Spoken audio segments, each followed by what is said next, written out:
भालुओं का झुंड अयोध्या में। कहीं जामवंत की सेना तो मंदिर देखने नहीं आई। श्री शिवाय नमस्तुभ्यम दोस्तों। दरअसल ऐसे चमत्कार रोज रोज तो होते नहीं, इसलिए सभी को लग रहा है कि इसमें स्वयं प्रभु श्री राम की कृपा शामिल है। उनसे मिलने उनके भक्तों की टोली इस तरह से आ रही है, ये किसी चमत्कार से कम नहीं है। आज पूरा देश अपने अपने तरीके से प्रभु श्री राम की नगरी अयोध्या पहुंचने की तैयारी में जुटा हुआ है। कुछ लोग वहां पहुंच भी चुके हैं, क्योंकि 22 जनवरी 2024 को अयोध्या में पूरी तरह से तैयार हो चुके भव्य राम मंदिर में रामलला की मूर्ति की प्राण प्रतिष्ठा होनी है। अयोध्या नगरी को इस तरह सजाया गया है मानो राम युग वापस आ गया हो। एक बार फिर से पूरी अयोध्या नगरी में राम नाम की गूंज होगी, लेकिन प्राण प्रतिष्ठा से कुछ दिन पहले ही कुछ ऐसी घटना देखने को मिल रही है जिसे देखकर लोगों के आश्चर्य का ठिकाना नहीं है। भालुओं का झुंड कब और कैसे अयोध्या नगरी में पहुंचा, इस बारे में फुल इंफॉर्मेशन के लिए वीडियो को पूरा जरूर देखें। श्री शिवाय नमस्तुभ्यम दोस्तों, हर हर महादेव दोस्तों। शिव पुराण टीवी पर आप सभी का स्वागत है। वीडियो में आगे बढ़ने से पहले कमेंट सेक्शन में हर हर महादेव जरूर लिख दीजिएगा। मूर्ति की स्थापना दिवस के दिन काफी भव्य आयोजन किया गया है। इस दिन अयोध्या में फिर से दिवाली मनाई जाएगी, दीपमालाएं सजाई जाएंगी, हर तरफ उत्सव का माहौल होगा। और इस समारोह में शामिल होने के लिए, इस भव्य आयोजन को अपनी खुली आंखों से देखने के लिए देश ही नहीं पूरी दुनिया से करोड़ों भक्तजन आने वाले हैं। गुरु जी कहते हैं कि सैकड़ों लोगों की मेहनत, हजारों लोगों के योगदान और बरसों इंतजार करने के बाद मर्यादा पुरुषोत्तम भगवान श्री राम का भव्य मंदिर बनकर तैयार हो चुका है। और 22 जनवरी 2024 को प्रभु श्री राम के बाल स्वरूप यानी रामलला की मूर्ति की प्राण प्रतिष्ठा का दिन नजदीक आता जा रहा है। रामलला की 3 मूर्तियों में से एक मूर्ति को चुन लिया गया है, जिसको गर्भगृह में स्थापित किया जाएगा। आपको बता दें कि अयोध्या में हमेशा से बंदरों का जमावड़ा देखने को मिलता है। वानर राज सुग्रीव, बालीपुत्र अंगद और असंख्य वानर सेना ने मिलकर प्रभु श्री राम की मदद की थी। और भालुओं के राजा जामवंत समय समय पर वानर सेवा का मार्गदर्शन भी करते थे। प्रभु श्री राम के अनन्य भक्त और सीता जी को माता कहकर पुकारने वाले महाबली हनुमान भी एक वानर ही थे, जिन्होंने अपनी भक्ति और शक्ति से प्रभु श्री राम का हर समय साथ दिया था। सतयुग से लेकर आज तक जिन्हें जागृत अवस्था में माना जाता है। इन सभी भाव विभोर कर देने वाले दृश्यों को देखकर यही मान लेना चाहिए कि प्रभु श्री राम की पूरी सेना उनके दर्शन के लिए अयोध्या पहुंच रही है, जिसमें जटायु जामवंत के साथ साथ पूरी वानर सेना भी शामिल है। इस अद्भुत दृश्य को देखकर किसी भी इंसान का आश्चर्य में पड़ जाना स्वाभाविक है। बड़े बड़े ज्ञानी और पंडित लोगों का कहना है कि प्रभु श्री राम की प्राण प्रतिष्ठा समारोह में केवल नर और नारी ही नहीं, बल्कि सूर्य देव, नाग, किन्नर, गंधर्व सभी शामिल होंगे और स्वर्ग से अन्य सभी देवतागण भी इसके साक्षी बनेंगे। प्रभु श्री राम के बाल अवतार रामलला की प्राण प्रतिष्ठा का यह दृश्य सभी के मन को हर्षाने वाला होगा।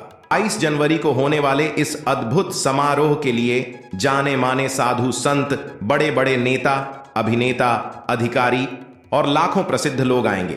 इन सभी लोगों के रहने के लिए काफी सुरक्षित इंतजाम किए गए हैं और हर चीज की अच्छी व्यवस्था की गई है। ये तो रही लोगों की बात, लेकिन इन करोड़ों भक्तों में कुछ ऐसे भी भक्त शामिल हैं जिनके बारे में जानकर आप सब हैरान रह जाएंगे। दरअसल भक्तों की इस लाइन में सिर्फ इंसान ही नहीं, कुछ विशेष जानवरों और पक्षियों का आना भी शुरू हो चुका है, जिनका उल्लेख रामायण काल में भी मिलता है। जैसे भालुओं का झुंड और गिद्धों का झुंड भी मंदिर को देखने पहुंचा। जी हां दोस्तों, कुछ ऐसा ही चमत्कारी और हैरान कर देने वाला दृश्य देखने को मिला जब अयोध्या में भालुओं का एक झुंड मंदिर प्रांगण के आसपास के क्षेत्र में सड़कों पर यहां से वहां घूमता हुआ दिखा। हालांकि भालुओं की उसे झुंड ने न किसी को परेशान किया, न किसी का कोई नुकसान किया। ऐसा प्रतीत होता है मानो वो सिर्फ रामलला के दर्शन करने आए हैं। इससे पहले भी अयोध्या में एक हैरान कर देने वाली घटना देखने को मिली, जब अयोध्या के अंतर्गत आने वाली तहसील मिल्कीपुर के गांव धरौली के जंगलों में अचानक दर्जनों गिद्धों का एक झुंड देखा गया, जिसे देखने के लिए गांव वाले दौड़ पड़े, क्योंकि इससे पहले सालों से गिद्धों का ऐसा झुंड देखने को नहीं मिला था।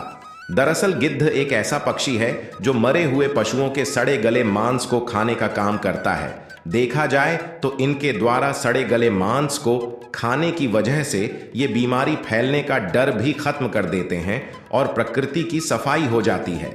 इसी कारण गिद्ध को प्रकृति का सफाई कर्मी भी कहा जाता है, लेकिन इसके साथ ही लोगों द्वारा गिद्धों को अपशगुन का संकेत भी समझा जाता है। लेकिन जिस वक्त अयोध्या के उस गांव में गिद्ध दिखाई दिए, उस समय वहां कोई भी सड़े गले जानवर नहीं पड़े थे, जिसकी वजह से वहां इतने सारे गिद्ध आ सकते थे। इतनी बड़ी संख्या में गिद्धों का अचानक आना किसी आश्चर्य या चमत्कार से कम नहीं है। सभी के मन में एक ही प्रश्न उठता है कि अचानक ये गिद्ध कहां से आए और क्यों आए। क्या इन्हें जटायु का प्रतीक माना जाना चाहिए? क्योंकि रामायण काल में प्रभु श्री राम की वानर सेना की हर कदम पर मदद की थी यक्षराज यानी भालुओं के राजा जामवंत ने। और जब रावण माता सीता को हरण करके पुष्पक विमान पर बैठाकर लंका ले जा रहा था, तब रावण का सबसे पहले सामना हुआ था विशाल जटायु पक्षी से, जिसने हवा में उड़ते हुए रावण से बड़ी वीरता के साथ युद्ध किया था। उन्होंने रावण को भी काफी चोट पहुंचाई थी, लेकिन रावण के वार से उनका एक पंख कट गया और जटायु धरती पर आ गिरे। और अत्यधिक घायल अवस्था में ही जटायु ने प्रभु श्री राम जी को रावण द्वारा सीता जी के हरण की बात भी जटायु ने ही बताई थी और वीर गति को प्राप्त हुए थे। तो क्या हमें मान लेना चाहिए कि रामलाल की प्राण प्रतिष्ठा से पहले हमने जिन गिद्धों और भालुओं को देखा वो जटायु और जामवंत के ही वंशज हैं, जो अयोध्या में रामलला के दर्शन करने और अपनी उपस्थिति दर्ज कराने आए थे? गुरुजी कहते हैं कि सैकड़ों लोगों की मेहनत, हजारों लोगों के योगदान और बरसों इंतजार करने के बाद मर्यादा पुरुषोत्तम भगवान श्री राम का भव्य मंदिर बनकर तैयार हो चुका है। और 22 जनवरी 2024 को प्रभु श्री राम के बाल स्वरूप यानी रामलला की मूर्ति की प्राण प्रतिष्ठा का दिन नजदीक आता जा रहा है। रामलला की 3 मूर्तियों में से एक मूर्ति को चुन लिया गया है, जिसको गर्भगृह में स्थापित किया जाएगा।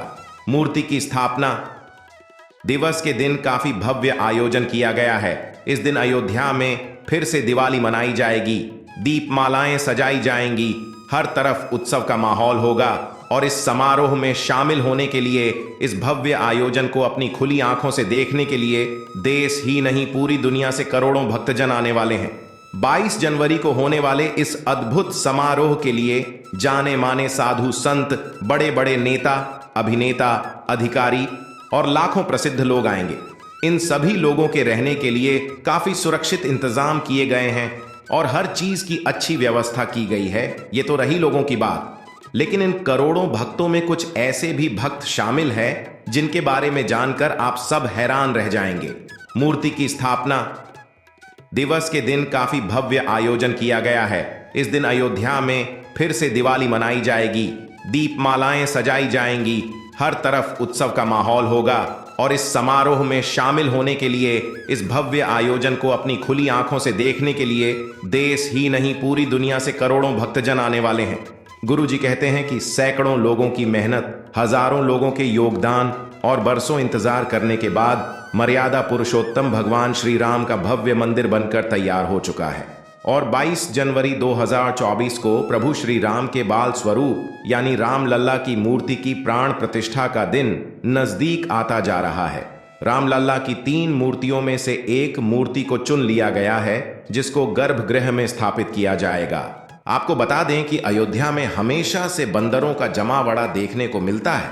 वानर राज सुग्रीव, बालीपुत्र अंगद और असंख्य वानर सेना ने मिलकर प्रभु श्री राम की मदद की थी।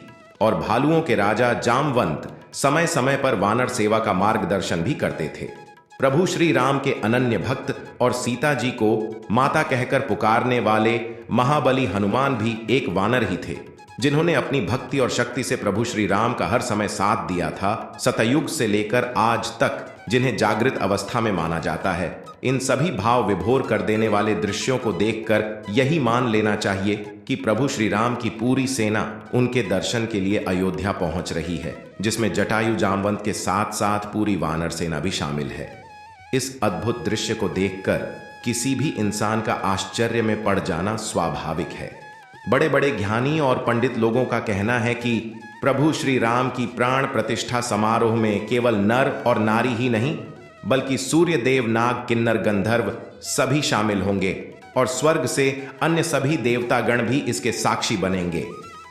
प्रभु श्री राम के बाल अवतार रामलला की प्राण प्रतिष्ठा का यह दृश्य सभी के मन को हर्षाने वाला होगा। जब अयोध्या के अंतर्गत आने वाली तहसील मिल्कीपुर के गांव धरौली के जंगलों में अचानक दर्जनों गिद्धों का एक झुंड देखा गया, जिसे देखने के लिए गांव वाले दौड़ पड़े, क्योंकि इससे पहले सालों से गिद्धों का ऐसा झुंड देखने को नहीं मिला था। दरअसल गिद्ध एक ऐसा पक्षी है जो मरे हुए पशुओं के सड़े गले मांस को खाने का काम करता है। देखा जाए तो इनके द्वारा सड़े गले मांस को खाने की वजह से ये बीमारी फैलने का डर भी खत्म कर देते हैं और प्रकृति की सफाई हो जाती है। इसी कारण गिद्ध को प्रकृति का सफाई कर्मी भी कहा जाता है, लेकिन इसके साथ ही लोगों द्वारा गिद्धों को अपशगुन का संकेत भी समझा जाता है। लेकिन जिस वक्त अयोध्या के उस गांव में गिद्ध दिखाई दिए, उस समय वहां कोई भी सड़े गले जानवर नहीं पड़े थे, जिसकी वजह से वहां इतने सारे गिद्ध आ सकते थे। इतनी बड़ी संख्या में गिद्धों का अचानक आना किसी आश्चर्य या चमत्कार से कम नहीं है। सभी के मन में एक ही प्रश्न उठता है कि अचानक ये गिद्ध कहां से आए और क्यों आए। क्या इन्हें जटायु का प्रतीक माना जाना चाहिए? क्योंकि रामायण काल में प्रभु श्री राम की वानर सेना की हर कदम पर मदद की थी यक्षराज यानी भालुओं के राजा जामवंत ने। और जब रावण माता सीता को हरण करके पुष्पक विमान पे बैठाकर लंका ले जा रहा था, तब रावण का सबसे पहले सामना हुआ था विशाल जटायु पक्षी से, जिसने हवा में उड़ते हुए रावण से बड़ी वीरता के साथ युद्ध किया था। उन्होंने रावण को भी काफी चोट पहुंचाई थी, लेकिन रावण के वार से उनका एक पंख कट गया और जटायु धरती पर आ गिरे। और अत्यधिक घायल अवस्था में ही जटायु ने प्रभु श्री राम जी को रावण द्वारा सीता जी के हरण की बात भी जटायु ने ही बताई थी और वीर गति को प्राप्त हुए थे। तो क्या हमें मान लेना चाहिए कि रामलाल की प्राण प्रतिष्ठा से पहले हमने जिन गिद्धों और भालुओं को देखा, वो जटायु और जामवंत के ही वंशज हैं, जो अयोध्या में रामलला के दर्शन करने और अपनी उपस्थिति दर्ज कराने आए थे। अयोध्या में भालुओं का झुंड दिखने का क्या मतलब है? ये इन्फॉर्मेशन अगर आपको अच्छी लगी हो तो वीडियो को लाइक करें, शेयर करें, साथ ही चैनल को सब्सक्राइब करें, ताकि आगे भी आपको गुरु जी की कृपा प्राप्त होती रहे।